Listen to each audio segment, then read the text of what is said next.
guys. Welcome to TLR Podcast. My name is Janae. I'm Tim. And we are going to be talking about what today? Today is, when we were trying to figure it out, just something foundational. So at first we were going to say something like, what is the gospel? And then we had that whole conversation about, before you start with the gospel with somebody, you should probably figure out some more foundational things than that, right? Like that was kind of the gist of what we were getting at. Yeah. I mean, because the gospel is something that is within Christianity. And I think people too often make the mistake of just diving into a religion without all the thoughts that you need to be thinking about before you even get there. So what would you say to the person who's might already be thinking, what are they talking about? What could possibly be more foundational than the gospel? Like, I feel like that's an easy misconception. What's your answer? Truth. The concept of truth, I think, is one, as well as just a lot of different skills when it comes to your character, conduct, as well as certain philosophies. I think that's probably, we're going to probably touch on that a lot. That's going to be a big one. It's just certain philosophies or ways of thinking that are just really important before you decide to just believe something or claim that something is true. Yeah. Okay. No, that makes sense. Because that's what I would think is saying something's more foundational than the gospel is like telling somebody something's more important than money. And it's like, what's more important? Money makes the world go round. Like without money, it's like, yeah, but you need a job to make money. Like you need to have a skill to get a job. Like there's a lot of things. Exactly. Before you get the thing that we all agree does matter a whole lot, you need to have these things in order first. And so it's not saying the gospel is not important. It's saying it comes after certain skills, habits, and just mindsets that people skills, all of that. So that's what we're getting at, right? Yeah, and I just thought of a good place to start. All right. Okay, so for example, I think you bringing up the gospel and it's like, oh, what could be more important than the gospel? And it's like, okay, all these different ways you need to think before that. And I think a good example of this would be, I kind of brought this up in the Wine and Reason workshop, but when you're looking at other religions and people that have a different view than you, and they have their good news, their gospel, what is the good news to them? Right. They might say the good news is, and then fill in the blank with XYZ religion or worldview or whatever their perspective is. And so it's like, well, if we are going to say that they're wrong, because that's what Christians will say, or any religion looking at another religion is going to say they're wrong, and that they hold the truth. It's like, well, how did you get there? Right. And it's a very hypocritical thing to do if you just started with, I heard the gospel, I believed it, and it's true. And that's the extent of your entire process. But then the minute someone else with a contradicting worldview does the exact same thing, we're saying, no, they're wrong. Right. And so it's like, I think before we even jump into a specific religion, I think just understanding that concept first of how can, or why do I think I'm right? Why do I think, because I don't see a difference. If they have a book or they have a God that they serve or they have community and people are agreeing with them and they're talking about it and they have transformation going on in their lives, it's like, what makes us different? Why is what I think true versus what they think is true type of thing? Like, that's just something to consider. Yeah. And that's why it's funny. People are going to think I know math, but I really just think math is the simplest way to get it across, because we're back to the T in TLR, right? Like it's just truth. It's like, if the extent, it's one thing to say 25 is the right answer to 5 times 5. It's like, that's what the gospel is. It's the right answer. And it's like, that's cool. Unless someone says, no, the right answer is 27. It's like, my gospel is something else. It's like, if you're going to say you're wrong, you have to do something besides just throw your answers at each other. Right. It's like you would have to do work. You'd have to show your work. You'd have to reason it out. You'd have to get down to truth. And it's funny because I don't know how you define philosophy, but I feel like that's an important like concept. Philosophy feels like one of those words that's like almost anti-spiritual, anti-religious. It's like it's like science and Christianity somehow It's like clash. science, Philosophy. evolution. Yeah, it's like them all kind of these words become the like, oh, this is the thing people use to go against Christianity. It's like, not so much. No, like, it's so, ours. Right. All of it. Yeah. Right, yeah. What are your thoughts on philosophy? Like, what, if you had to define philosophy, what would you give it? I don't know like the book definition, but I think of philosophy as like a set, like a pattern or a set way of thinking that you follow, kind of like a principle. It's like, what philosophy do you use? Like, what system of thinking do you use to apply it to different things? Like, it's one of them words where it's like, you know how to use it and you know what you mean, but to actually articulate a definition, it's like, okay, I think it's, what's it called? Like the philosophy, it's something like the study of wisdom or something. Like it really, I think it literally translates to what Christians would call like in the same category as what Proverbs are. It's like, it's the pattern of yeah, because that would be like deciding what philosophy. wisdom Yeah, is. Yeah. that makes sense. And so it's like once you call philosophy the study of wisdom, now it's back in a safe territory. Like I feel like it just needs to be kind of defined. So it's like, it's not a scary word. It's everyone wants to be wise. So studying how people have decided how to navigate life wisely is what we're talking about. Right. Not something else. I don't know what the other is, but it's like the mystery of the word, I think sometimes scares people more than the definition. So yeah, I mean, I think that's the case with a lot of words that we've ran from as Christians, or not just words, but even just a lot of stuff we've ran from because we think that it is like in opposition to Christianity. So yeah, I'm glad you did that because people might be thinking, well, what do they mean by that? Right. So yeah, but yeah, so I think starting there is crucial because if we don't, then I think it's one of those things where it's like when you skip a grade or if you skip a process, like whether it's sports or some kind of fundamentals. Yeah. And someone's like, well, I just want to know how to score points and shoot the ball. It's like what your brother does. It's like, okay, he's like, no, focus on mechanics. My dad was that same way. It's like, you need to know the fundamentals. Like there's a certain mindset you need to develop. My dad used to always say that like the game is 80% mental. Yes. He used to say that all the time. And it was like, yeah, there's certain things before you ever accomplish the task or even attempt to do whatever it is. It's like you need to think first. And it makes me directly think about Paul with his conversion. That's crazy to me that when he converted, correct me if I'm wrong, but it's like he waited a long time before he ever started preaching and opening up his mouth. It's like he probably thought about what he just went through, right? You know, like seeing Jesus on the road to Damascus, and it's just kind of like, I was just out here killing Christians. I was just out here in opposition to this, and then he has this encounter with Jesus, and then it's like he waits. Yeah. And I think sometimes like we do baptism so quick, or we do like, oh, I evangelized to this person when I knocked on their door and they gave their life to Christ right there. Yeah. What? And it's like, I can't say I'm against that. But it's one of those things where I'm like, I'd love to, if I could check to be like, what does it mean that Jesus died for your sins? Like, do you really believe he resurrected? Like, what do you mean? Like, what do you think for real? Like, I'm curious what they would say.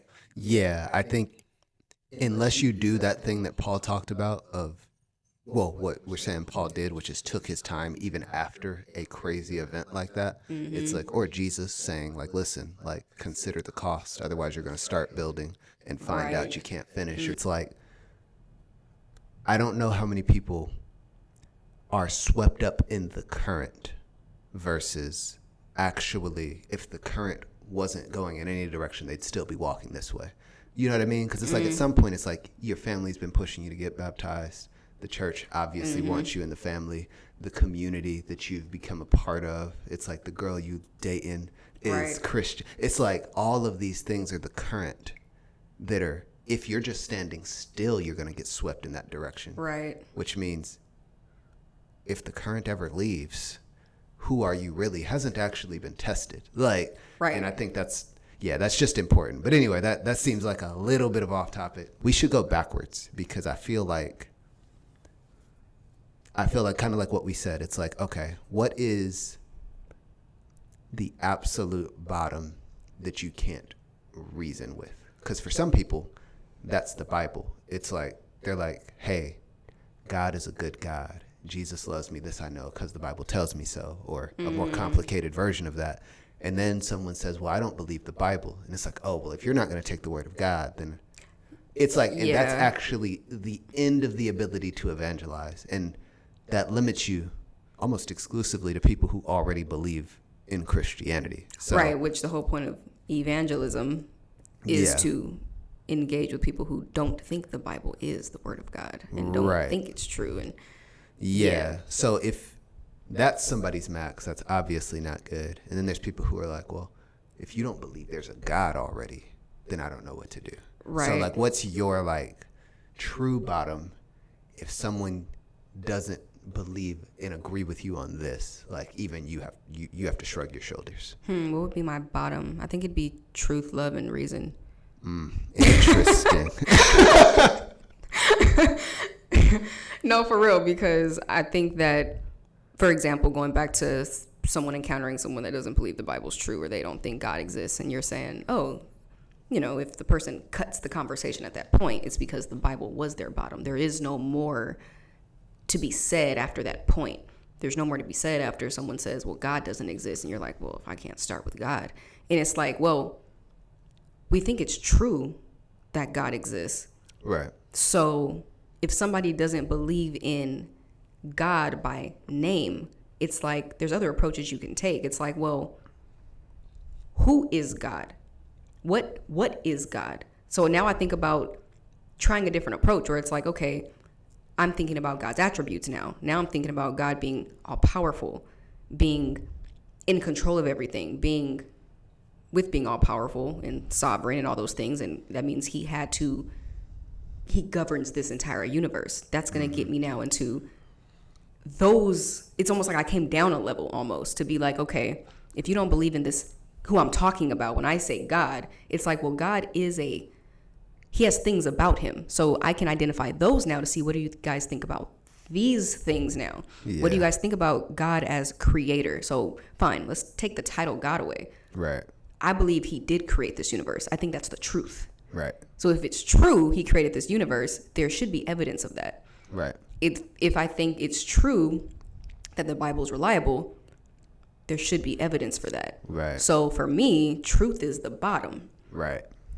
And then if we're talking about anything in the moral category, then I would say love is the bottom. Yeah. And then obviously reasoning is just the process in which you get to getting to those two things. Yeah, getting to those things. Yeah. But yeah, that's what I would say. That's actually okay. I wasn't gonna steal the logo, but that actually is I think pretty much what I would have said too is, it's not even if someone lacks one of these things, it's if they lack all three or any, like that's the only way. Because even if someone claims they don't believe in truth, but they're reasonable, it won't take long to get them to think, okay, truth does make sense. Math exists. Right. You know what I mean? Right. And so it's like, that's cool. And then there's people who might not be super intellectual, super deep, but it's like, okay, but you understand that if we get a Muslim, an atheist, and a Christian in a room and say, hey, who thinks disrespect is to be preferred over respect in society? Right. Like,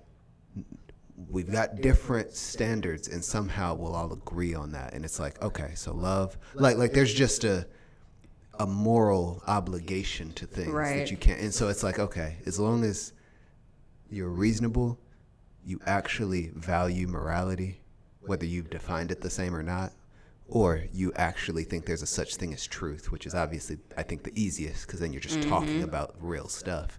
But yeah, if one of those things is intact, then you're good. Right.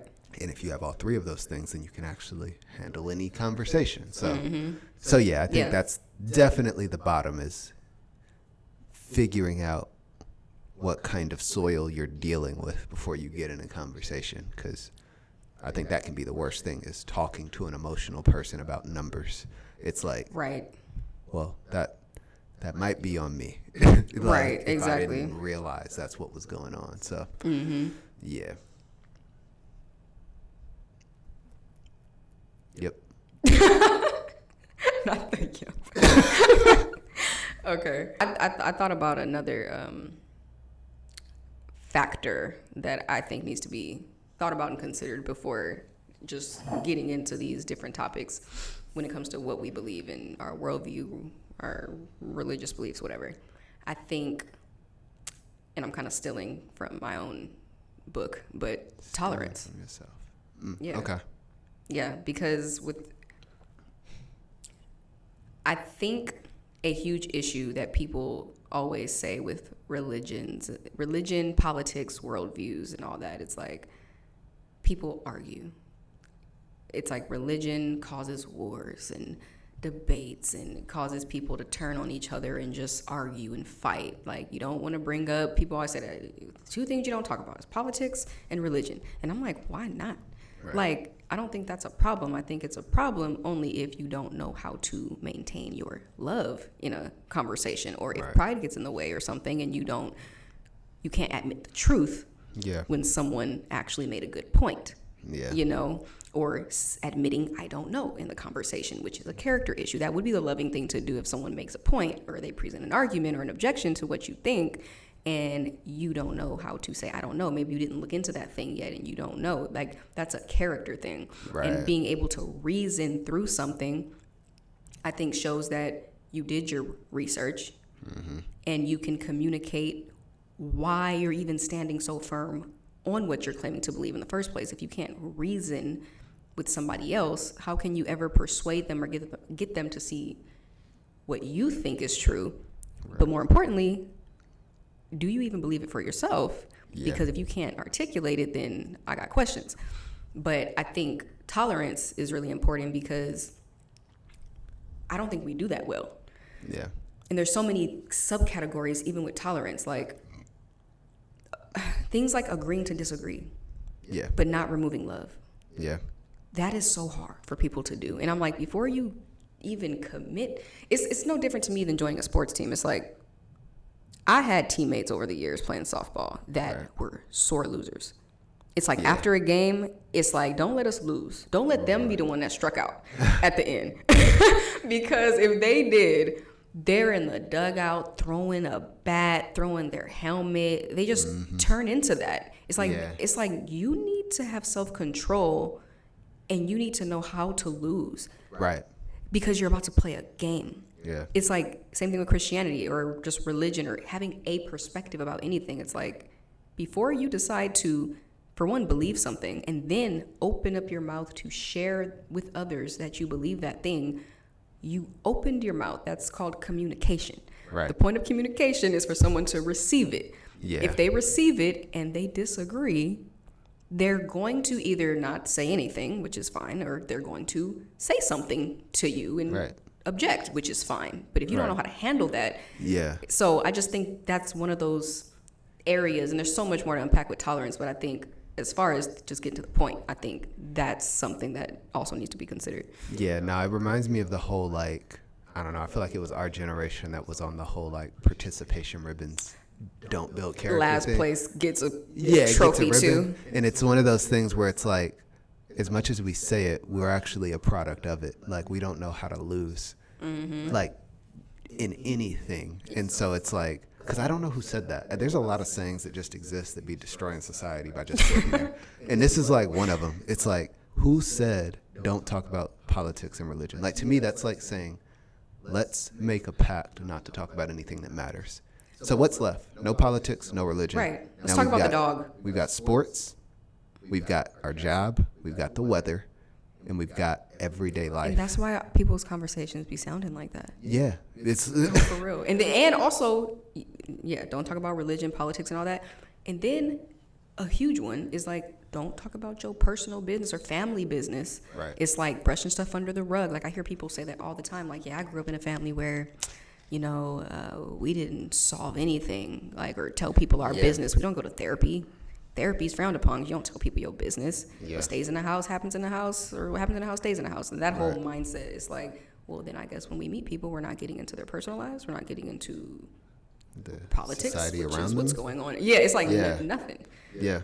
It's like, I just don't know what's left. It's like, that sounds like, don't Nothing's bother left. people. Yeah, don't bother people. Don't stir the pot. And it's like, what are we talking about? Like, okay, Jesus, surely he was talking about religion, right? I feel like that was kind of important for his ministry. Right. And then it's like, politics. He was all over the Greco. If Jesus wasn't doing it, Paul definitely was. But it's like, and I still think Jesus was doing it. That's why he died. Like, Yeah. But it's one of those things where it's like, who told us that? And why didn't we check? Because I really do think that's just a general standard. And then it creates such a pandemic. Like, and it's the same thing with sex. It's the same thing with blood or killing. It's like the things that we refuse to address become the dragons in the closet because they've had so much time to grow in the dark. Yeah. Nobody's dealing with them, and they're festering as real things that are part of society, but we don't address them right up until something breaks out of the closet that's now way too big to handle. And then no one knows how to handle it because you haven't gotten practice to handle it. It's like, why are therapists so good at what they do? Like, why are doctors so good at what they do? Why are, it's like people are doing, because they're doing it. It's like trained. life coaches. It's like, man, I had to go to an expert. That's the thing. This is such a, Jesus. Go ahead. We have experts in fields that the day-to-day person should be doing. Yeah, no, oh my God. My mom was my doctor growing up. Well, she also worked in the medical is a field. doctor, but Well, she's not a doctor. she She's in the medical field. right. But the point is, whether I use my mom or anybody's mom that's just not even in the medical field, it's like they still were your doctor when you were a baby. It's like they had to check on you. They had to give you medicine. They were also your comforter. They were your friend. They were your authority. Like, they were all the things. Like, all the things. They were literally all those things. Yeah. And so, and I'm thinking too, like, it just trickles into the church too, because it's like, we do the same thing. Bring everyone to the pastor. Yeah. The pastor is Or the expert. Like, the lay Christian they definitely can't go through a Bible study with someone one-on-one. Like, oh, that's not, Yeah. a Christian Or an feels like I altar can't call. do that. Yeah. Yes, altar calls. It's like growing up, that used to be a thing too. It's like you would get up and walk by a congregation full of Christians to go to the qualified ones up front.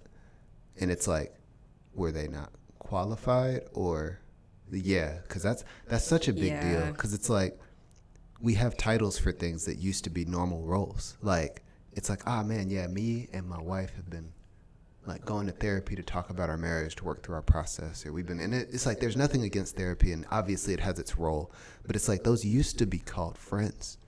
Right. Like, those used to be people who were also married, or people who just know your life and are in your business enough to say, yo, you did what?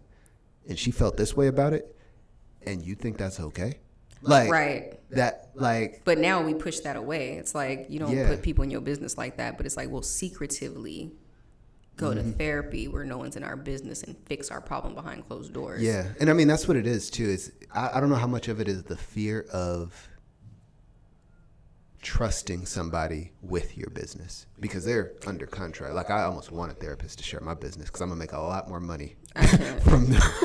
She broke confidentiality. Yeah. They break confidently, but it's like, you can spill all of your darkest secrets, and so it's like you feel known by one person who's not allowed to know you almost at the same time. Like, they're not a part of your friend circle. They're not a part of your group. So it separates the thing. But it's like, I mean, even how we talk about our friendship, it's like, it feels good to go somewhere with somebody who knows all of you.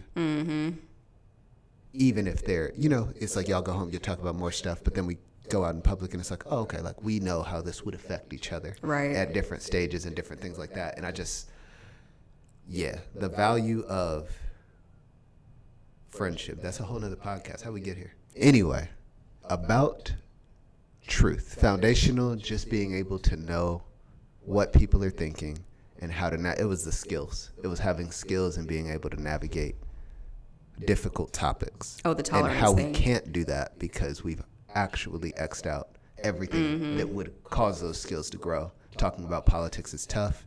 You're going to be wrong about something because there's too much information out there, but you should still have an opinion about stuff. That's good. It's better to get informed. Right. But if you don't work that muscle, all you've got is the algorithm feeding you one side of an argument until you finally meet the person on the other side, and then you throw a grenade at them, basically, because you haven't built up that skill. And yeah, it's the same thing with religion. It's like Christianity's right. Go to church, talk to a bunch of people that also think it's right. You get a whole bunch of assumptions. And then the first time you interact with someone who doesn't have those assumptions, you treat it the same way you would treat politics, which is, let me throw this grenade over and either agree or disagree. But yeah, we're not trying to understand the other perspective. We're trying to make people know ours. And there's so many skills. I know. Hold on. There's so many skills because like, it's the fact that like, it's hypocrisy for me. That's always, I think that's my baseline standard for anything that frustrates me is when you're requiring something of people that you're not willing to do yourself. That is hypocrisy. Oh, okay. I'm just, well, great. I'm just Yeah. like, Yeah, and I feel like that's exactly what this is it's like we keep asking people to do things that we haven't done for ourselves. And it's just an issue that I think part of it just comes from not being aware. Like, it's like you can only be so frustrated with someone who wasn't trained. You know what I mean? Like, and I think that's what it is when I'm thinking about people who are arguing from the gospel of Jesus Christ is true to an atheist, and that's where they start. It's like, this is going to be an issue just off principle because they're starting somewhere that they don't even realize has miles before you get there. Like, yeah, I don't know. I think it's inexperience. To me, it's immaturity, and like, it's just not loving, you know? And it's not even that some people, I don't even think people are at fault a lot of the times, because a lot of stuff you have to be taught. Like, a child has to be taught to share, you know? Like, but then at the same time, you might have a kid that kind of just pops up out of nowhere that's just kind of like, oh, they felt it in their body. Like, yeah. I want to give this to them. Like, you know, like I remember when my niece did that once where one of my friend's kids was crying, and she just like reached out and put her hand on his shoulder and was just, her face mirrored his. And she just got so sad and just was staring at him, and she knelt down on her knees and got low and was just staring at him, just sad. And I'm like, nobody taught her to do that. Right. But she just did it. And so I think that happens when you come across like Christians that'll be like, I don't feel like we should be treating people like that. Or even in other religions. It could be a Muslim that's like, I don't agree with what's going on here. Like, it's like whatever that is, it's like it exists. But you got a lot of people who are not aware. And it's a bigger problem to me than just, you know, religion. It's like it goes into that immature mindset of like, a kid has a toy, a new toy, and they're like, I like this toy. I have fun with this toy. But it's all about I. They don't care what you got over there. Yeah. Especially if it ain't theirs. Yeah. They're like, I don't care about your toy. And if someone's like, well, let me show you my toy. Right. It's like, they're like, I mean, a kid will straight up ignore you. But that's what kids should be doing. They are immature. You know what I mean? Like, they're supposed to be brought up to share, you know? So it's like, or to think of others and consider other people. And so I think when people are in conversations, and we've talked about this a lot because we know people who do this, where they will just talk your ear off. Yeah. To me, that's like a kid that can't shut up about their toy. And you say it's cute, but it's like a person that just talks your ear off. It's almost like they're constantly showing you their toy, what they're interested in. In the same way, bringing it back to the topic, it's like Christians, if you're not, I'll say, matured, you feel like when I go to the family reunion, the barbecue, the friend's house, it doesn't matter where you go, I have to give everyone my toy and show everyone my toy. Right. I got to show everyone what I think is important and what I think matters. And it's like maturity, I think, gives you discernment. What do you think about this? Because I don't know which part is more true. Like the selfishness, and it might just be both at play. Because part of it is, it's a level of tunnel vision that I just can't understand. That's a good when word. Someone can't see outside of what they meant to talk about when they got on the phone or in the room or whatever. It's like, okay, they don't actually care about other things. But then there's the other side where it's like I always kind of pity people who do that, because it also makes me feel like they've never been listened to before. Like they've never actually been heard to the bottom. Like, because you know what I mean? Like I almost wonder what produces that type of person that is just has to get it out. Because there's a certain kind of satisfaction that comes with knowing you have friends who will listen to you. So when you go to a different friend group, you now want to be a listener instead of the other way around. And I think that's like, I don't know. I don't know which one it is, because I feel like there's a lot of people who are doing both and are doing the thing, but I don't know if it's because they don't have people who are actually listening, or they don't care about people. You know what I mean? Like, I don't even know if that makes sense. It makes sense. I think there's like, it's one of those things where there could be multiple routes, and you'd probably just have to check that specific individual story, because I think you'll get multiple things from that. Like if somebody wasn't listened to, I think what could come from that is they're very introverted and quiet. They never talk because they, you know, that can produce a couple of things. But then it could also be one of those things where it's like they were never listened to, which means they don't have good dialogue skills because they were always just being quiet. So now when they finally do meet someone, they're kind of starting from scratch, and they might be quiet on some days because they don't know, and then other times they're going back and forth in a dialogue, and it's like they just talk a person's ear off. But it's like, but they're trying to figure out this new space. Like, so I think that's when it's like innocent. It's like it's new. Or the introvert. But then it could be the person that's like, oh my God, like I just feel like I have to dominate a conversation because it's like I'm not dealing with that no more. Forget never being listened to. People gonna hear my voice, and then they overly talk. So I think it can be like that's true. Any of those. Because I'm trying to find ways to grace it, and I think it's funny. This is just kind of maybe the journey I'm on. Is I've been frustrated with it, and now I'm learning the stories behind certain the whys, and I'm like, oh, because that's always frustrated me. I can't, in general, without perspective on a situation, I can't stand when people want to be loved but don't think to love, or want to be heard but don't think to listen, right? Or want to be understood but don't take the time to understand. It's like all of those things. It's like whatever comes out of your mouth, the equivalent better be in you. And to me, it's funny. I've been learning boxing a lot, so I feel like that's the equivalent. But it's like whenever it takes energy to box. It takes a whole lot. But it's like when you throw a jab, it's like whatever punch you're willing to throw, you better have the energy to get your arm back to block that same side. Right. Like the idea that you're just going to swing and leave this open is you're going to wake up tomorrow wondering what happened to the fight. And so it's like, to me, it's like, oh, like people who desperately want to be listened to will find that they don't have a lot of people that are willing to listen to them. But people who desperately want to listen will find a lot of people saying, so what's your story? Now that you've listened to mine, what do you have to? And so I just feel like that's what I've noticed. But I'm noticing underneath that frustration for me is I don't know why people are doing it. I just see the product and it irritates me. And now I'm like, oh, you know what? The why is something I'm personally working on, but it's not that I'm not acknowledging it's a problem. I'm just like, that matters. So yeah, and I think that's what that needs to be pointed out too. Is like, anything that we see as a weakness or something that we're frustrated about, I know the way that I think, like, I'm usually never mad at actions. Like, it's just funny. I'm really a product of my parents and my upbringing, because my dad used to say that all the time, where it's like, I don't care if you got a D on a test. When I brought that test home, he's looking at it and he's pointing to the equation or the sentence, and he's re-asking me the question. He's like, and he'll be like, what did you get on your test? Yeah. And it's like, I got a D. And I'm like sad and kind of, I'm like, I'm about to be on punishment. And to him, it's like, do you know the answers now, though? Right. Because to him, it was like, I don't care what you did or what you got. It's like, do you actually know it now?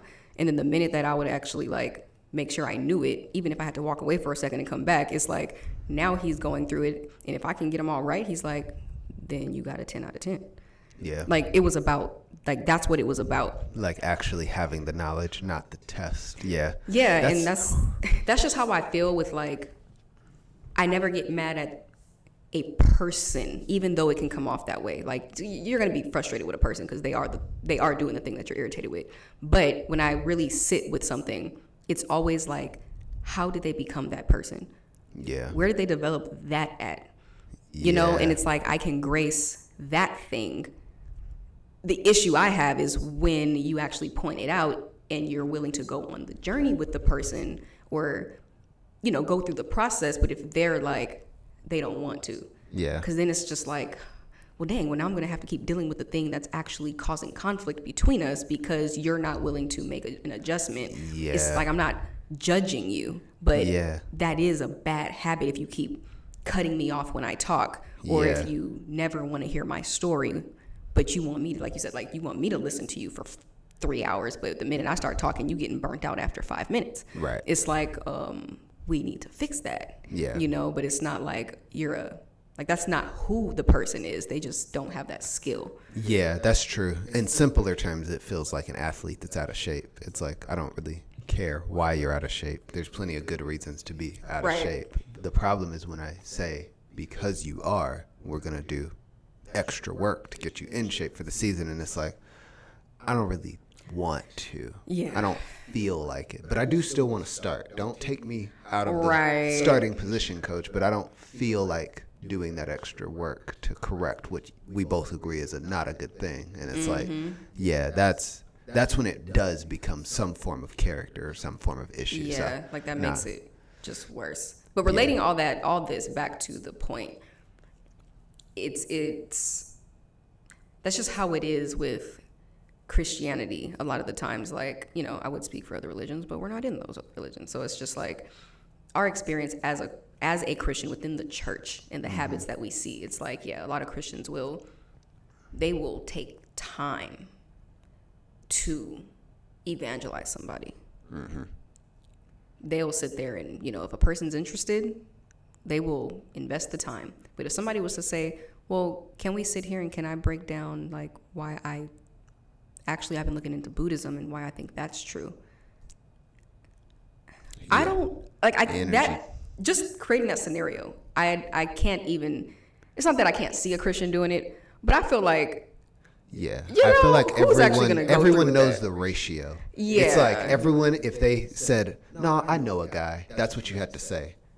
Like, I know a guy, not that's common. It's like, yeah, like 10% of your congregation might be able to sit down and listen. The other 10% might roll their eyes. The other 10% might all of a sudden get busy. It's like, we'll invite them to a Bible study to learn about Christianity, but if they say, hey, can we go to a coffee shop so I can talk to you about the Quran or something like that? It's like, we don't, all of a sudden it'll get weird real quick. And it's just like, weird. Yeah, that's just an issue. I remember this was years ago, and I can't even remember who it was, but somebody was talking about this. I think they asked a question, and they had got invited. I don't know if it was a gay wedding. It was either that or it was a like a mosque. And I think it was the mosque. But I remember that was like even a question. It was just like, should I go? Should I go visit them at their... I mean, we do this with denominations. It's like, would you go sit in a Mormon church and go to church with your friend who's Mormon, or if it's a Jehovah's Witness and they invite you to a Bible study, quote unquote, you know, it's like, would you go, or would you be like, oh, nah, you know? But it's the point of like, if this person believes something and you believe something, that's no different than they have their toy that they like and you have your toy and whatever. And it's like, you want to show them this, but are you willing to let them show you their thing? Like, it's that same principle that I think needs to be thought about first, and we need to really like be willing to do that before we decide to stand firm on something like Christianity and to evangelize. Yeah, I think, and you pointed this out, or no, we talked about this last time. Like, if I could go back and I had made this logo, it would be PLR, perception of it. Because I feel like that's what it is most people are thinking, like, oh, if I go to a gay wedding, they will perceive that I'm supporting it. And it's like, that has nothing to do with it. Like, perception isn't the same as I'm going there to go there. Like, I'm going like you there said, to what you replace it understand. with. Yeah, Truth. it's like perception the truth is, instead of I truth. don't believe. Yeah. I'm not a Muslim, but if I go with my friend to a mosque, or if I go to the, Yeah, exactly. Yeah. It's like what they think and what isn't the same thing. And we have this in, I don't even know why it's a conversation, because we have it in scripture. It's like Paul is like, yo, if unclean meat doesn't bother you, don't worry about it. Right. And it's like, and the thing is too, this might even need to be something we'd have to go to the verse 4, but it's like, because people are probably thinking, but the weaker brother. And it's like, that's someone who believes like you that still thinks that's a problem. If they don't, then go. Right. Like, exactly. Yes. But that's its own, that's a whole other conversation. So, yeah. Yeah, we but could definitely dive deep into that alone. It feels like we almost didn't talk about anything because it was so character driven that it's like the foundation being truth and what that is. It's like, I almost expected us to go into like an apologetic approach to God's existence, or just starting at what's the baseline understanding of truth and things like that. But to be honest, if you just have the character to listen to someone else's perspective, you'll do accomplish well. it. That needs to be a proverb. If you have, it is. You'll do well. What is it? The man who marries and the one that does, like, it's like, I forget. It's something like that. Like, if you get married, the man who can be single will do great, but it's not a sin to marry. He will also do well. It's something along those lines. But it's like, yeah, if you could just get down the fact that listening to people who don't think like you, as often as you talk to people who don't think like you, if you can just even that's out. so funny. Yeah, Because people who don't think like you ain't the problem. It's, are you talking or listening? That's the question. Yeah, like, unless we really think everyone should have came out the womb with an understanding of something that we know we had to have explained to us. Like, I don't know. So yeah, but I wanted to, since you brought that up, like with the whole truth thing, like I know we didn't get deep into it, but yeah, I do think that's important as far as the concept of objective versus subjective. Like, I think that is something too that needs to be understood before getting into any religion or just standing firm on anything, because it's a huge problem within Christianity, with in-house topics, as well as religion versus religion. I think when you don't understand the difference between something that is objectively true versus subjectively true, it's like, no, objectively true means this is true for everyone. Like, this is true. Versus subjective, it's like, well, this is right for me. That'd be like personal conviction. Like, God led me to do this. Yeah. But if you don't know the difference, because we see it all the time, especially on like social media, within comments and real life situations, it's like, when, as Christians, when we judge somebody else based off of a subjective truth, it's not objectively true that drinking alcohol is bad. But maybe for you, because you don't have self-control and you've been overpowered by it and it's actually causing an impairment. Yeah. You can't go to work now. You can't do it. It's like, maybe for you, God is leading you. It's true for you that you should have 2 glasses. Yeah. Take 1 shot and you're done. A glass of wine, that's it, because you don't have the discipline. And that could be with food, your eating habits. It's like, that could be with taking your vitamins. I know for me, I have to create laws for myself. Right. Because I'm like, I don't take my vitamins every day. And obviously, it's like I go to the doctor and they say, oh, you're low on vitamin D and iron. And it's like, well, figures, because I'm not disciplined in that area. So it reminds me of like Germany. I don't know if you know this about Germany, but it's like the first floor is actually floor 0. In a building? Yeah. So when someone says meet me on the first floor, like I've missed people because of that. Like, you have to go up. Yeah, you have to go up to what we would call the second floor. And I feel like that's how we treat these issues. It's like, drinking alcohol is a sin. Don't drink too much. Don't get drunk. That is the sin. And it's like, No, that's floor 1 in Germany. Underneath that is called self-control. Right. Underneath that is debauchery. Like, these are the things that are objectively bad. But if you don't know that, you're having a whole conversation up here telling people a standard that's actually still got one more level down to go. It's like, that's character. This is a work. Yeah. That's a deed. These are what come out of this floor. Like, that makes me think of floor 0 would have to then be like the fruits of the spirit, because what's funny about the fruits of the spirit is it never mentions a topic. Never says it's anything. Always like principles or practices. It's like self-control, love, and kindness, patience.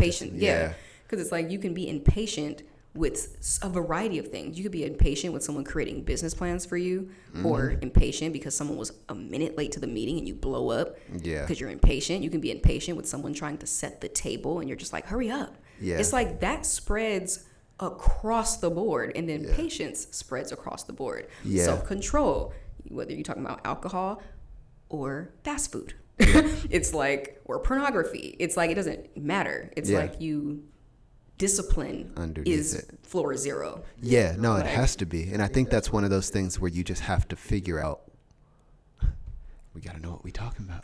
Right. Because for real, it's like, if you don't understand that, then you end up running off with something that just creates such big problems later. Because that's how you run into the issue of, where does, like we talked about last time, where does America end and where does Christianity start? And it's like, Christianity is dealing with your character.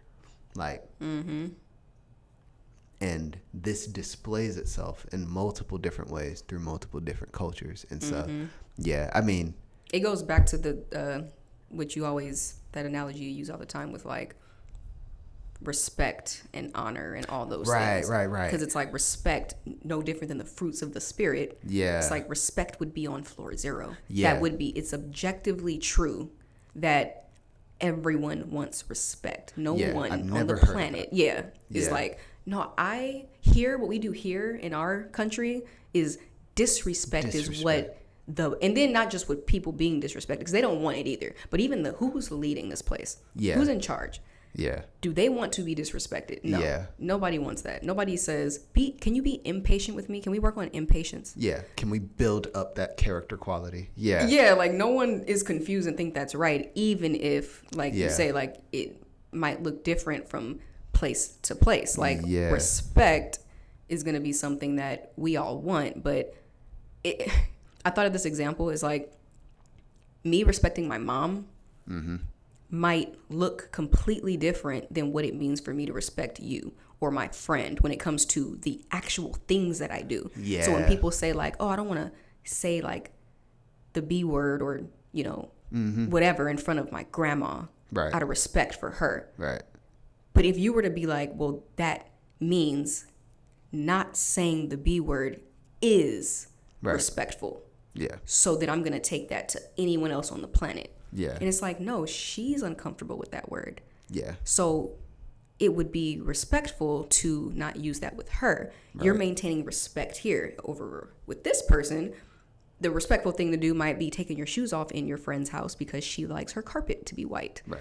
So, but if you apply that to everyone's house you go to, even if someone says, no, keep your shoes on, it's okay. Especially, let's say your feet stink real bad and you're like, I'm taking them off. You're like, that's so disrespectful. Like, put your feet in them socks. Well, that's a whole different issue. That's a take a bath. But I think I know a simple example I've always used is like eye contact. Eye contact in America is respect. Eye contact in China is seen as a challenge, like, or aggression or assertion or dominance. And so you get the idea of, oh, well, if I went to China and was like, hi, how are you doing? And look straight in your eyes and you were like, whoa. It's like if someone who knew both our cultures were to intervene, they'd say, hey, what he meant by that is it's a sign of respect. And hey, Tim, what you need to know is they understand that it's disrespect. It's like respect is the unifying thing underneath this floor one issue we just had. Right. But if they had intervened and they were like, whoa, Tim, dude, was that respect you just tried to show her? And it was like, yeah. It's like, the nerve. Right. That doesn't happen. Exactly. It's like you don't intervene by saying, no, what we do here is disrespect. Like that's never happened. Yeah. A coward. It's like if you flee from battle, it's like we're retreating. Someone might be like, hey, I'm not a coward. And it's like, no. This isn't about cowardice. This is about wisdom. Right. Like they would intervene with something else. They're like, no, in order to retreat, we're going to regroup and surround them later. It's like, that's the plan is we're not compromising our courage. Mm-hmm. We're using something else. But it's like, no. Cowards survive. And we're It's like, that's not what we're going for. Nobody wants to be that guy. And that's universal. So yeah, but you'd have to know those are the universal standards, because kind of like we said earlier, if you're going to start with the Bible, like it's like, well, now we've got now we're applying deeds and applying them universally, knowing full well the Bible was in a culture, like exactly, and it just creates a whole separate set of issues to try to misapply things that even back then, it's like when you're reading the Bible, if it's not talking about the fruits of the Spirit, you're usually talking about level 1 issues in Germany. No, and it's I like love you that have analogy. to go under. Yeah. I think that's what it is. I think why I like it is because I've said this a lot, just talking, but that just gave a visual.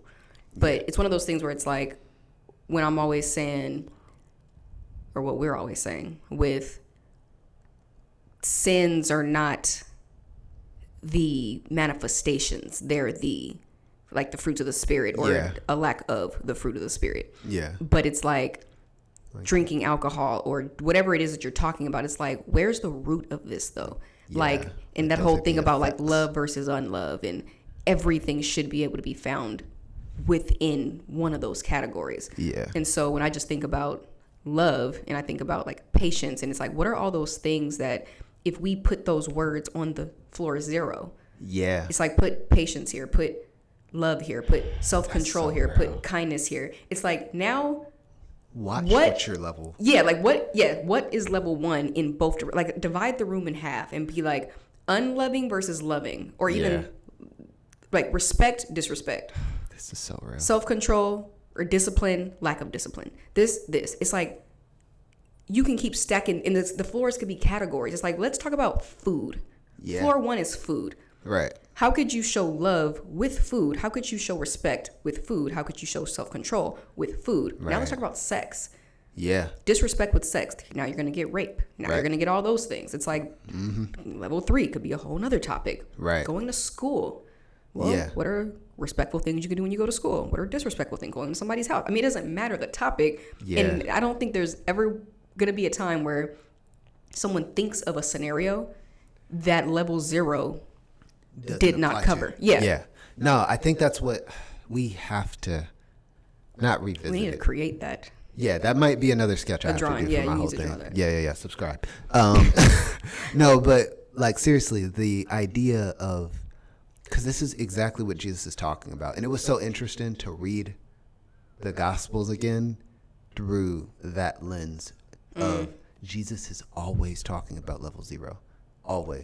Why didn't you wash your hands? It's like, because it's not what's clean that goes into a person, but it's like what comes out of a person that makes them unclean. And so it's like, he's talking about food, he's talking about washing hands, he's talking about a bunch of deeds. And he's like, underneath that is a thing we need to address. Y'all are whitewashed tombs. Exactly. Like, and it's the same thing as having a decked out first floor in Germany, but it's like your foundation isn't stable. It's like y'all have like maggots and mosquitoes and termites eating the wood while the second floor has Gucci and Prada on it. Right. Are you serious? This won't last long. Right. Like, and it's just like, that's what, it's just funny to think. It's like, if you build a solid foundation, what level 1, 2, and 3 will have something to do with this first foundation. Exactly. But if you've spent your entire time saying, okay, level 1, I'm not going to drink. I'm not going to do this. I'm not going to do that. I'm not going to do that. And then it's like, well, we've never addressed your character. Like, we've never talked about it. Right. This thing has been down here rotting, and that's how you get the dragons in the closet and everything else we've already talked about, is because you've focused on something that ultimately won't be judged. Paul talks about it. It's like everything will be burned up at the end. Jesus says, I never knew you. Like, you get all these analogies that have everything to do with deeds. Right. And it's like, if you got all your deeds right, there's no such thing as having your deeds right. Like, honestly, that's probably the better way to say it. It's impossible to please God without faith. It's impossible to do good works without faith. And it's like, so if you don't have the proper first floor, zero floor in German, if you don't have the proper floor zero, there's not really anything else. There is no conversation to be had, which is why it's so interesting to focus on works in the church or deeds or anything else. But see, that's a disconnect that, like, I want to say this just because I don't know if people will follow what you just said. I caught it, but I'm going to relay it back out. So saying, like, it's about faith. Like, if you're the first floor being faith. Yes. Or not being faith, but it's, you said something along those lines. Comes from faith. Like, it's impossible to do something that's not from faith. Yeah. Yeah. So I want to, like, connect that to keep building on the analogy we're talking about. So it's like, if floor zero is all the fruits of the Spirit, but then you mentioned it's also like faith or whatever. Right. The connection I made, which is, I think what you're saying is, like, when we look at the fruits of the Spirit, it's like, yes, that's coming from God. Like, these are what the fruits of the Spirit are. When it comes to the faith word that you use, it's like, if faith means to trust and it means to have confidence in, then I'm thinking, when we say we have faith in God, confidence in God, we trust God, we trust Jesus, that means we trust that what they are saying is true. We trust that what they say they can do, they mean it. Yeah. We trust that they are the ultimate authority like they said they are. Yeah. We trust that we did come from them. We trust that they have the moral authority. Right. They have the wisdom to navigate our situations. Like, so when I think of that, and I think of the fruits of the Spirit, when I think of, like, Jesus' teachings, to me, that's the problem. I think, like, Christians, it's not that we're not learning the teachings of Jesus. I just think that we're missing the point of the teachings of Jesus a lot of times. Yeah. And so I think, because it goes back to where we started this conversation, which is the whole difference between objective versus subjective, knowing how to separate what is Jesus saying. Like you said, he keeps going back down to the heart, intention, motive, character things, respect, and honor, and all these different things, like truth. But people are looking like, if you're missing that point, when Jesus says something like, oh, it's not about circumcision of the heart, it's about, or it is about circumcision of the heart, not actual circumcision, or it's not about this, you guys are whitewashed tombs. It's like, if you catch the point in what he's saying, you would have made floor zero all of the basic fundamental things, and you would have never thought to make something on floor two, when it comes to food or sex or whatever the topic is, a law. Like, you know what I'm saying? Okay, so yeah, that makes sense. Basically, it's like the simple version of the simple version. Floor zero is objective. Floor one is subjective. Everything above is subjective. Yes. Yeah. And objective truth, objective love, objective objective. The word objective belongs on floor zero. Right. If you don't have that, then you don't, nothing else matters. Everything else is subjective. So yeah, that's what God is judging, is all actions, all deeds, everything on the first floor is subjective. And God is saying, I see that you gave to charity. Subjectively, that's a good thing. Objectively, what was it motivated by? Right. That's what I care about. That's what I do things for. I see that you gave your tithes. Did you do that out of obligation? Did you do that because you're surrounded by people who are passing the plate? Looking at you, yeah. Objectively, I couldn't care less about that. Yeah, it's not objectively true that you wanted to give. You gave. Yes. But it's not, that wasn't what you wanted to do. Yeah. And it's like, everything has to be done in faith, in the bottom floor. Yes. Like, it's like faith is the name of the bottom floor, and inside of those things are self-control, compassion, and that's why that passage that says everything that proceeds from faith or doesn't proceed from faith is sin. Yeah, everything. It doesn't matter. What is sin? And it's such a Jesus, we took No, this no, a no. whole nother place. This is but all it's right, okay. Tomorrow's Oh, podcast. dang it. I said, but it's okay. No. Like everything else I'd have to say is about that. So Yeah, no, I agree. Okay, well, yeah. All right, well, that's the end of this episode. Nothing. We good. that's it. All right, well, peace, chicken grease, cornrows, and afros. Bye.